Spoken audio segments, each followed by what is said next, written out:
জামালপুরের ইসলামপুর উপজেলায় নবম শ্রেণীর এক ছাত্রীকে সংঘবদ্ধ ধর্ষণের দায়ে ৩ জনকে মৃত্যুদণ্ড দিয়েছে আদালত।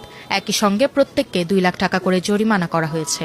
৭ মে দুপুরে জামালপুরের নারী ও শিশু নির্যাতন দমন ট্রাইব্যুনাল ১-এর বিচারক মোহাম্মদ আব্দুর রহিম এ রায় ঘোষণা করেন। মৃত্যুদণ্ড পাওয়া আসামিরা হলেন শিপন, ইব্রাহিম ও ইউসুফ আলী।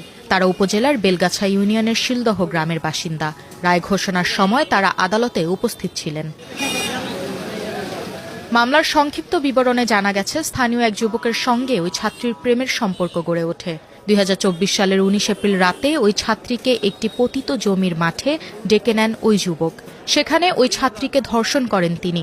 ওই সময় সেখানে ওত পেতে ছিলেন শিপন, ইব্রাহিম ও ইউসুফ নামের ৩ ব্যক্তি। তারা এগিয়ে গেলে ওই যুবক সেখান থেকে দৌড়ে পালিয়ে যান। এ সময় ওই ৩ জন সংঘবদ্ধভাবে ছাত্রীটিকে ধর্ষণ করেন। ঘটনার ১৬ দিন পর ২০২৪ সালের ৫ মে ওই ছাত্রীর বাবা বাদী হয়ে ইসলামপুর থানায় মামলা করেন। এতে ওই ৪ জনকে আসামি করা হয়। শুনানি শেষে বৃহস্পতিবার ৩ জনকে মৃত্যুদণ্ড দেন আদালত।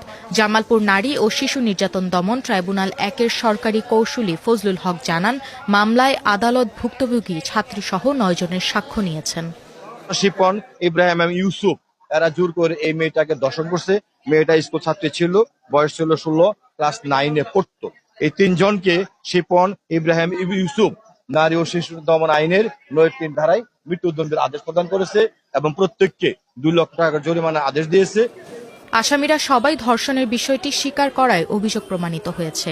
এ কারণে ওই ৩ আসামিকে মৃত্যুদণ্ড দেন আদালত, আর ওই যুবককে খালাস দিয়েছেন আদালত।